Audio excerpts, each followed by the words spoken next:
भगवान गौरांग ने सनातन गोस्वामी को समझाया कि भौतिक सृष्टि में आने वाले भगवान कृष्ण के विस्तार अवतार कहलाते हैं। अवतार शब्द का अर्थ है वो जो उतरता है, संस्कृत अवतरति से, और इस मामले में ये शब्द विशेष रूप से आध्यात्मिक आकाश से उतरने वाले को संदर्भित करता है। आध्यात्मिक आकाश में असंख्य वैकुंठ ग्रह है और इन ग्रहों से भगवान के सर्वोच्च व्यक्तित्व का विस्तार इस ब्रह्मांड में आता है। कभी कभी शब्द अवतार शाब्दिक जिसने मांस में प्रवेश किया अर्थात भौतिक शरीर को स्वीकार किया का उपयोग किया जाता है, लेकिन धार्मिक दृष्टिकोण से ये शब्द भगवान का उल्लेख नहीं करता है। श्रीमद् भागवतम 5:5-19 में भगवान के शरीर को दुर्विभव के रूप में वर्णित करता है। भौतिक रूप से अकल्पनीय, क्योंकि ये कभी कभी भौतिक प्रतीत हो सकता है या भगवान किसी उद्देश्य के लिए भौतिक शरीर प्रकट कर सकते हैं यदि लीला में इसकी आवश्यकता होती है, जैसे जब वो द्वारका लीला के अंत में अपना शरीर छोड़ दिया। इस प्रकार के शरीर को सामान्य मानव शरीर के रूप में गलत नहीं समझना चाहिए। इसके अलावा मनुष्य और अन्य जीव स्वयं अवतार प्रकट नहीं कर सकते। यदि वो विशिष्ट शक्ति से संपन्न है तो उन्हें शक्तिवेश अवतार कहा जाता है। अवतार 6 प्रकार के होते हैं: पुरुष अवतार, लीला अवतार, गुण अवतार, मन्यंतर अवतार, युग अवतार और शक्तिवेश अवतार। भगवान गौरांग उनमें से कुछ सनातन गोस्वामी को सिर्फ ये बताने के लिए समझाते हैं कि भगवान कैसे विस्तार और आनंद लेते हैं। इन निष्कर्षों की पुष्टि श्रीमद् भागवतम 1:3-26 में भी की गई है। वहाँ कहा जाता है कि जैसे समुद्र की लहरें की कोई सीमा नहीं है, वैसे ही भगवान के अवतारों की कोई सीमा नहीं है। शक्तिवेश अवतार अवतारों की एक श्रेणी है जो विष्णु तत्व नहीं बल्कि जीव तत्व, जीव या जीवित प्राणी एक विशेष कार्य के लिए सशक्त है। अवतार श्रेणियों की प्रणाली काफी जटिल है और कुछ अवतार एक से अधिक श्रेणियों से संबंधित है। यदि आप इस तकनीकी विषय में तल्लीन करना चाहते हैं तो कृष्णदास कविराज गोस्वामी द्वारा चैतन्य चरितामृत, रूप गोस्वामी द्वारा लघु भागवतमृत आदि जैसी पुस्तकों से परामर्श ले। 1. पुरुष अवतार और उनके विस्तार। कृष्ण पहले 3 पुरुष अवतार अर्थात महाविष्णु या कारणोदक्षाई अवतार, गर्भोदक्षाई अवतार और क्षीरोदक्षाई अवतार के रूप में अवतार लेते हैं। भौतिक निर्माण के लिए भगवान कृष्ण के पूर्ण विस्तार में 3 विष्णु शामिल है। पहला महाविष्णु कुल भौतिक ऊर्जा बनाता है जिसे महत्तत्व के रूप में जाना जाता है। दूसरा गर्भोदक्षाई विष्णु सभी ब्रह्मांडों में प्रवेश करता है ताकि उनमें से प्रत्येक में विविधता पैदा हो सके। तीसरे क्षीरोदक्षाई विष्णु सभी ब्रह्मांडों में सर्वव्यापी परमात्मा के रूप में फैले हुए हैं और उन्हें परमात्मा के रूप में जाना जाता है। वो परमाणुओं के भीतर भी मौजूद है। जो कोई भी इन 3 विष्णुओं को जानता है वो भौतिक उलझनों से मुक्त हो सकता है। कृष्ण देवत्वों के मूल व्यक्तित्व है। उनका विस्तार बलराम है जो मूल चतुर्व्यूह या चौगुनी विस्तार का विस्तार करता है। वासुदेव, संकर्षण, प्रद्युम्न, अनिरुद्ध जो मूल चतुर्व्यूह विस्तार मथुरा और द्वारका में रहते हैं। इनसे विष्णु के 24 रूपों का विस्तार होता है। उनके हाथों में शंख, चक्र, गदा और कमल के व्यवस्था के अनुसार उनके नाम अलग अलग है। ये सभी 24 रूप प्रत्येक वैकुंठ ग्रह में उस ग्रह के प्रमुख देवता के साथ निवास करते हैं। मूल चतुर्व्यूह से दूसरा चतुर्दृश्य फैलता है। इस दूसरे चतुर्व्यूह में संकर्षण के रूप को महासंकर्षण भी कहा जाता है। महासंकर्षण से ही महाविष्णु प्रकट होती है। महाविष्णु कारण महासागर पर स्थित है जो आध्यात्मिक दुनिया के एक कोण में दिखाई देता है। वो महत्तत्व या भौतिक ऊर्जा का कुल योग प्रकट करता है। इस महत्तत्व में ही वो अपनी त्वचा के छिद्र के माध्यम से सभी बीज समान ब्रह्मांडों को बाहर निकालता है। जैसे धूल के असंख्य कण पर्दे की छोटे छोटे छिद्र से गुजरते हैं, वैसे ही महाविष्णु के शरीर के छिद्र से असंख्य ब्रह्मांड निकलते हैं। जैसे ही वो सांस छोड़ते हैं असंख्य ब्रह्मांड उत्पन्न होती है और जैसे ही वो सांस लेते हैं वो नष्ट हो जाता है। ये बीज जैसे ब्रह्मांड तब विस्तारित होते हैं जब विभिन्न भौतिक तत्व उनके चारों ओर आवरण बनाते हैं। प्रत्येक आवरण पिछले आवरण के तुलना में 10 गुना मोटा होता है और एक खोल जैसा आवरण बनाता है। जब महाविष्णु भौतिक प्रकृति में अपनी दृष्टि से जीवों को डालते हैं तो ये अपनी विभिन्न ऊर्जाओं को प्रकट करना शुरू कर देता है। जब ब्रह्मांड इस प्रकार भौतिक प्रकृति के गर्भ में विकसित हो गए हैं, महाविष्णु गर्भोदक्षाय विष्णु के रूप में विस्तारित होते हैं, जो प्रत्येक ब्रह्मांड में उस विशेष ब्रह्मांड के जीवों के साथ प्रवेश करते हैं और इस प्रकार प्रत्येक ब्रह्मांडों को उनकी उपस्थिति से सक्रिय करते हैं। वो अनंत शेषा पर लेट जाता है जो गर्भ सागर पर स्थित है, जो भगवान के शरीर से पसीना है और ब्रह्मांड के आधा भर देता है। उनकी नाभि से एक कमल की कली निकलती है जो जीवों की फलदायी गतिविधि का कुल रूप है। कमल ब्रह्मांड के अंधकार को दूर करते हुए बढ़ता है। कमल के ऊपर ब्रह्मा प्रथम जीव प्रकट होता है। कमल पर विराजमान ब्रह्मा को कुछ समझ नहीं आ रहा था। वो तने में प्रवेश करने लगा और उसकी उत्पत्ति का पता लगाने के लिए नीचे चढ़ गया। कुछ नहीं पाकर ब्रह्मा फिर से कमल के शीर्ष पर लौट आए। ध्वनि सुनकर ब्रह्मा ने 1000 आकाशीय वर्षों तक तपस्या की, जो 6 गुना 30 गुना 12 गुण 1000 सांसारिक वर्ष का समान है। ब्रह्मा की तपस्या से बहुत प्रसन्न होकर भगवान ने उन्हें वैकुंठ ग्रहों को प्रकट किया। वैकुंठ को देखकर ब्रह्मा बहुत प्रसन्न हुए और भगवान को प्रणाम किया। ब्रह्मा से बहुत प्रसन्न होकर भगवान अपना हाथ हिलाते हैं और बताते हैं कि ब्रह्मांड की रचना कैसे की जाती है। ब्रह्मांड को बनाए रखने के लिए गर्भोदक्षायिक विष्णु का विस्तार क्षीरोदक्षायी विष्णु के रूप में होता है, जो सर्वव्यापी परमात्मा है। वो प्रत्येक परमाणु में प्रवेश करके पूरे ब्रह्मांडों को बनाए रखता है। उनका निवास श्वेत द्वीप है, जो दूध सागर में एक द्वीप है। 2 लीला अवतार। ब्रह्मा के एक दिन के दौरान 25 लीला अवतार होते हैं, जिन्हें कल्प अवतार भी कहा जाता है, क्योंकि वो प्रत्येक कल्प में प्रकट होते हैं। इनमें से हंस और मोहिनी के अवतार स्थायी नहीं है, लेकिन कपिला, दत्तात्रेय, ऋषभ, धन्वंतरी और व्यास 5 शाश्वत रूप है और वो अधिक प्रसिद्ध है। कछुआ, कूर्म, मत्स्य, नर नारायण, वराह, हयाशीर्षा, प्राणिगर्भ और बलराम के अवतारों को वैभव अवतार माना जाता है। चतुर्शन 4 कुमार भगवान ब्रह्मा के पुत्र, वो सृष्टि के शुरुआत में प्रकट हुए और विशेष रूप से दिव्य ज्ञान को वितरित करने के लिए सशक्त है। वो भगवान की ज्ञान शक्ति से सशक्त है और इसलिए उन्हें शक्ति वेश अवतार के रूप में भी जाना जाता है।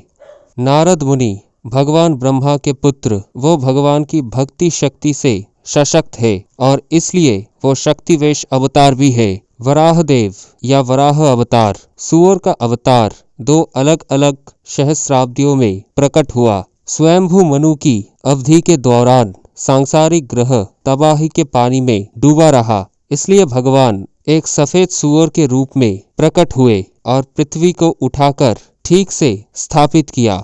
कक्षु मनु की अवधि के दौरान भगवान सूअर लाल थे और उन्होंने राक्षस हिरण्याक्ष को मार डाला। मत्स्य मछली अवतार, वो सत्यव्रत मुनि पर विशेष दया करते हुए प्रकट हुए। कक्षुषा मनु की अवधि के बाद जब आंशिक बाढ़ आई थी तो उन्होंने सत्यव्रत मुनि, जो बाद में वैवस्वत मनु बने, को एक नाव पर सुरक्षित रखकर उनकी रक्षा की। यज्ञ प्रजापति रुचि और अकुति के पुत्र स्वयंभू मनु की अवधि के दौरान कोई योग्य इंद्र नहीं था, तो भगवान यज्ञ के रूप में प्रकट हुए और वो पद ग्रहण किया। नर नारायण राजा धर्म और मूर्ति के जुड़वा पुत्र, वो कृष्ण और अर्जुन के आंशिक विस्तार है। नर और नारायण ऋषि ने भगवान के त्याग का प्रदर्शन किया।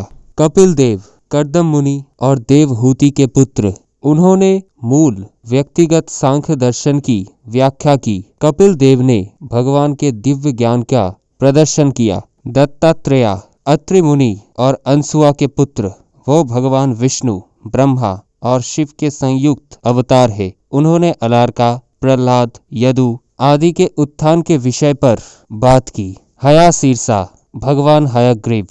सहस्राब्दियों के अंत में अज्ञानता ने एक राक्षस का रूप धारण किया, वेदों को चुरा लिया और उन्हें रसातल ग्रह पर ले गया। उस समय भगवान ने ब्रह्मा के अनुरोध पर घोड़े का रूप धारण करके उन्हें पुनः प्राप्त किया। हंस अवतार। व्याकुलता के कारण ब्रह्मा अपने पुत्रों के कुछ प्रश्नों का उत्तर नहीं दे सके। उस समय भगवान हंस के रूप में प्रकट हुए और प्रश्नों का उत्तर दिया। प्राणी गर्भ अवतार, जो ध्रुव के सामने प्रकट हुए, उन्होंने ध्रुव महाराज की निवास के लिए ध्रुवलोक नामक ग्रह का निर्माण किया। ऋषभ राजा नाभि और मेरु देवी के पुत्र। उनके सबसे बड़े पुत्र भरत महाराजा थे, जिनके नाम पर पृथ्वी का नाम भारतवर्ष पड़ा। उन्होंने अपने पुत्र की तपस्या तप द्वारा पूर्णता की मार्ग का अनुसरण करने का निर्देश दिया। पृथु प्रभु की सत्याधारी शक्ति का अवतार। राजा वेन की राक्षसी स्वभाव के कारण ऋषियों ने उन्हें श्राप देकर मार डाला। उन्होंने भगवान को प्रकट होने के लिए प्रार्थना की और एक विशिष्ट विधि के अनुसार शव की दोनों भुजाएं का मंथन किया और भगवान पृथु का रूप में प्रकट हुए। नृसिंह देव आधा आदमी आधा शेर अवतार। वो अपने आसुरी पिता हिरण्यकशिपु का वध कर प्रहलाद की रक्षा के लिए प्रकट हुआ। कूर्म कछुआ अवतार। वो मंद्रा हिल के विश्राम स्थल बन गया, जिसका उपयोग राक्षसों और देवताओं द्वारा अमृत उत्पन्न करने के लिए मंथन की छड़ी के रूप में किया जाता था। धन्वंतरी आयुर्वेद के जनक। वो अमृत के घड़े के साथ दूध के सागर से प्रकट हुए। मोहिनी एक सुंदर महिला का भगवान का रूप। भगवान ने एक सुंदर महिला के रूप में प्रकट होकर राक्षसों को बरगलाया और राक्षसों से अमृत मांगा और देवताओं को वितरित कर दिया। वामन देव कश्यप मुनि और अदिति के पुत्र बौने अवतार। भगवान ने वौने ब्रह्मचारी का रूप धारण कर बलि महाराज के अग्नि यज्ञ को दर्शन किए। उन्होंने 3 कदम भूमि की भीख मांगी और उन कदमों से उन्होंने पूरे ब्रह्मांड को ले लिया। परशुराम जमदग्नि मुनि और रेणुका के पुत्र। उन्होंने ब्राह्मणों के खिलाफ विद्रोहों के कारण 21 बार क्षत्रिय का सफाया किया। राघवेंद्र राजा दशरथ और कौशल्या के पुत्र भगवान रामचंद्र। वो देवताओं के लिए मन भावन कार्य करने, अपने भक्तों की रक्षा करने और रावण और उसके अनुगामियों को मारने के लिए आया था। भगवान ने मनुष्य का रूप धारण किया और हिंद महासागर को नियंत्रित करके अलौकिक शक्तियों का प्रदर्शन किया। व्यास देव पराशर मुनि और सत्यवती के पुत्र। उन्होंने एक वेद को कई शाखाओं और उपशाखाओं में विभाजित किया, ये देखते हुए कि सामान्य रूप से लोग कम बुद्धिमान होते जा रहे थे। भगवान बलराम भगवान का पहला पूर्ण विस्तार। वो वृंदावन में उनकी लीलाओं में भगवान कृष्ण के बड़े भाई के रूप में कार्य करते हैं। भगवान कृष्ण भगवान का मूल रूप। बलराम और कृष्ण दोनों वृष्णि यदु वंश के परिवार में प्रकट हुए और ऐसा करने से दुनिया का बोझ उतर गया। बुद्ध अंजना के पुत्र। वो कलयुग की शुरुआत में गया प्रांत में उन लोगों को बहकाने के लिए प्रकट हुए जो विश्वासियों के विरोधी है। वो अहिंसा का उपदेश देकर और वैदिक अधिकारियों को स्वीकार ना करके वैदिक यज्ञ के नाम पर पशु वध को रोकने के लिए भी प्रकट हुए। एक अन्य कलयुग में भी बुद्ध अवतार का उल्लेख है, जब भगवान राक्षसों को भ्रमित करते हुए प्रकट हुए थे, जो राक्षस माया द्वारा बनाए गए अंतरिक्ष जहाजों में अदृश्य उड़ान भरकर अन्य ग्रहों की निवासियों को नष्ट कर रहे थे। कल की ब्राह्मण विष्णु यश के पुत्र। वो कलयुग के अंत में सांभला गांव में दिखाई देंगे। वो एक घोड़े पर चढ़ेगा, देवदत्त, और अपनी तलवार लेकर लाखों पतित बर्बर मनुष्यों को मार डालेगा। वो सत्ययुग की भी शुरुआत करेंगे। 3. गुणा अवतार, प्रकृति के गुणात्मक गुणों के अवतार। वो ब्रह्मा रजोगुण, विष्णु सत्वगुण और शिव तमोगुण है। ब्रह्मा जीवों में से एक है, लेकिन उनकी भक्ति सेवा के कारण वो बहुत शक्तिशाली है। भौतिक वासना की विधा का स्वामी ये आदि जीव असंख्य जीवों को बनाने के लिए गर्भोदक्षाई विष्णु द्वारा सीधे सशक्त है। ब्रह्म संहिता में ब्रह्मा की तुलना सूर्य की किरणें से प्रभावित बहुमूल्य रत्नों से की गई है और सूर्य की तुलना सर्वोच्च भगवान गर्भोदक्षाई विष्णु से की गई है। यदि किसी कल्प में ब्रह्मा की क्षमता में कार्य करने में सक्षम कोई उपयुक्त जीव नहीं है, तो गर्भोदक्षाई विष्णु स्वयं ब्रह्मा के रूप में प्रकट होते हैं और तदनुसार कार्य करते हैं। इसी प्रकार स्वयं को भगवान शिव के रूप में विस्तारित करके जब ब्रह्मांड को नष्ट करने की आवश्यकता होती है, तो सर्वोच्च भगवान लगे रहते हैं। माया के साथ भगवान शिव के कई रूप हैं, जिनकी संख्या आमतौर पर 11 होती है। भगवान शिव जीव में से एक नहीं है, वो स्वयं कृष्ण का रूपांतरण है। इस संबंध में अक्सर दूध और दही का उदाहरण दिया जाता है। दही दूध की तैयारी है, लेकिन फिर भी दही को दूध के रूप में इस्तेमाल नहीं किया जा सकता है। इसी तरह भगवान शिव कृष्ण का विस्तार है, लेकिन वो कृष्ण के रूप में कार्य नहीं कर सकते हैं और ना ही हम भगवान शिव से आध्यात्मिक बहाली प्राप्त कर सकते हैं, जो हमें कृष्ण से प्राप्त होती है। आवश्यक अंतर ये है कि भगवान शिव का भौतिक प्रकृति से संबंध है, लेकिन विष्णु या भगवान कृष्ण का भौतिक प्रकृति से कोई लेना देना नहीं है। विष्णु अवतार हालांकि प्रत्येक ब्रह्मांड के भीतर अच्छाई के गुणों के स्वामी है, भौतिक प्रकृति के प्रभाव के संपर्क में नहीं आते। यद्यपि विष्णु कृष्ण के समान है, कृष्ण मूल स्रोत है, विष्णु अंश है, लेकिन कृष्ण संपूर्ण है। ये वैदिक साहित्य द्वारा दिया गया संस्करण है। ब्रह्म संहिता में एक मूल मोमबत्ती का उदाहरण दिया गया है, जो एक दूसरे मोमबत्ती को जलाती है। यद्यपि दोनों मोमबत्तियां समान शक्ति की है, एक को मूल के रूप में स्वीकार किया जाता है और दूसरे को मूल से प्रज्वलित कहा जाता है। विष्णु विस्तार दूसरी मोमबत्ती की तरह है, वो कृष्ण के समान शक्तिशाली है, लेकिन मूल विष्णु कृष्ण है। ब्रह्मा और भगवान शिव सर्वोच्च भगवान के आज्ञाकारी सेवक है और विष्णु के रूप में सर्वोच्च भगवान कृष्ण का विस्तार है। 4. मन्यंतर अवतार। 14 मन्यंतर अवतार है, जो ब्रह्मा कल्प के एक दिन में मनु मन्यंतरों के 14 शासन काल के दौरान प्रकट होते हैं। वो संख्या में असीमित है। प्रत्येक मन्यंतर की अध्यक्षता अलग अलग इंद्र करते हैं। वर्तमान में 7वें वैवस्वत मनु का शासन चल रहा है और हम 28वें चतुर्युग में है। प्रत्येक मनु में लगभग 72 चतुर्युग होते हैं। कुल 43,20,000 वर्षों में से प्रत्येक में 4 युगों का चक्र चलता है। इस प्रकार ब्रह्म की 12 घंटे में 14 मनु यानी 1000 चतुर्युग होते हैं, जो कि हमारे 4320,000,000 वर्ष है। सभी विस्तार और अवतारों का मूल स्रोत भगवान कृष्ण या भगवान गौरांग, जो दोनों एक ही व्यक्ति है। श्रील ब्रह्मा की 24 घंटों में केवल एक बार आते हैं, जो हमारे 8,640,000,000 वर्षों में एक बार होता है। ब्रह्मा कुल 100 वर्षों तक जीवित रहते हैं, जो हमारे लगभग 8,640,000,000 गुना 365 गुना 100 समान 315 36,000,000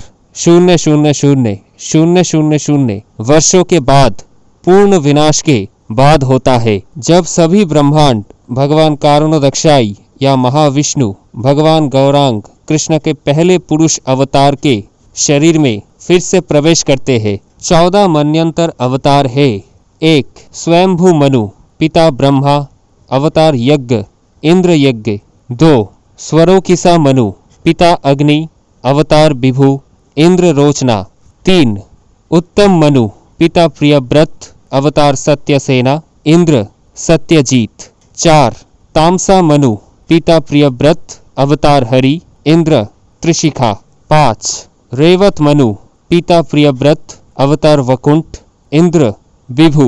6 चक्षुष मनु पिता प्रियव्रत अवतार अजिता इंद्र मंत्रद्रुम। 7 वैवस्वत मनु पिता चाक्षु अवतार बमन इंद्र पुरंदर। 8 स्ववर्णी मनु पिता विवस्वान अवतार सर्वभौम इंद्र बलि। 9 दक्ष सवर्णी मनु पिता वरुण अवतार ऋषभ इंद्र अद्भुत। 10 ब्रह्म सवर्णी मनु पिता उपशलोक अवतार विश्वाक्षेन इंद्र शंभु। 11 धर्म सवर्णी मनु पिता उपेशलोक अवतार धर्मसेतु इंद्र वैद्रित। 12 रुद्र सवर्णी मनु पिता उपशलोक अवतार स्वाधाम इंद्र ऋतधाम। 13 देव सवर्णी मनु पिता उपशलोक अवतार योगेश्वर इंद्र दिवास्पति। 14 इंद्र सवर्णी मनु पिता उपशलोक अवतार बृहद्वानी इंद्र सुचि। इन 14 मनवंतर अवतार में से यज्ञ और बामन भी लीला अवतार है। इन 14 अवतार को वैभव अवतार के रूप में भी जाना जाता है। प्रत्येक मन्यंतर के दौरान प्रत्येक दिव्य युग महायुग के दापर युग में विभिन्न ऋषि व्यास या वेदों पुराणों आदि के संकलनकर्ता की स्थिति को स्वीकार करते हैं। वैवस्वत मन्यंतर में अब तक 28 व्यास थे। ब्रह्मा प्रजापति या मनु उसाना शुक्राचार्य बृहस्पति सावित्री यमराज इंद्र वशिष्ठ सरस्वती त्रिधाम त्रिविसाना भरद्वाज अंटारिक्सा वापरा त्रयारुण धनंजय रीना भरद्वाज गौतम उत्तम वेन सोम सुसंपना रिक्सा या वाल्मीकि शक्ति पराशरा मुनि के पिता पराशर मुनि जरातकारु कृष्णद्वैपायन व्यास स्वयं श्री नारायण। अगले द्वापर युग में व्यास द्रोण के पुत्र अश्वत्थामा होंगे। युग अवतार 5 युग अवतार श्रीमद् भागवत में भी 4 युग अवतार का वर्णन किया गया है। सत्य युग में भगवान का अवतार श्वेत है, त्रेता युग में वो लाल है, द्वापर युग में वो काला है और कलयुग में भी वो काला है। लेकिन कभी कभी एक विशेष कलयुग में उसका रंग पीला होता है, जैसा कि गौरांग महाप्रभु के मामले में होता है। भगवान के सर्वोच्च व्यक्तित्व के इस विशेष अवतार की भविष्यवाणी श्रीमद् भागवतम में की गई है। कलयुग में भगवान एक भक्त के रूप में अवतार लेते हैं, पीले रंग के होते हैं और हमेशा हरे कृष्ण कृष्ण कृष्ण हरे हरे हरे राम राम राम हरे हरे का जाप करते हैं। हालांकि वो कृष्ण है, उनका रंग द्वापर युग में कृष्ण की तरह काला नहीं है, लेकिन सुनहरा है। कली युग में भगवान संकीर्तन आंदोलन के माध्यम से भगवान के प्रेम का प्रचार करने में संलग्न है और जो जीव बुद्धिमान है वो आत्म साक्षात्कार की इस प्रक्रिया को अपनाते हैं। 6 शक्तिवेश अवतार। शक्तिवेश अवतार की कोई सीमा नहीं है। शक्तिवेश अवतार 2 प्रकार की होती है, प्रत्यक्ष और अप्रत्यक्ष। जब भगवान स्वयं आते हैं तो उन्हें साक्षात या प्रत्यक्ष शक्तिवेश अवतार कहा जाता है, और जब वो किसी जीव को अपना प्रतिनिधित्व करने के लिए सशक्त करते हैं तो उस जीव को अप्रत्यक्ष या अवेसा अवतार कहा जाता है। प्रत्यक्ष अवतार के उदाहरण शेषा अवतार और अनंत अवतार है। अनंत में सभी ग्रहों को बनाए रखने की शक्ति का निवेश किया जाता है और शेष अवतार में सर्वोच्च भगवान की सेवा करने की शक्ति का निवेश किया जाता है।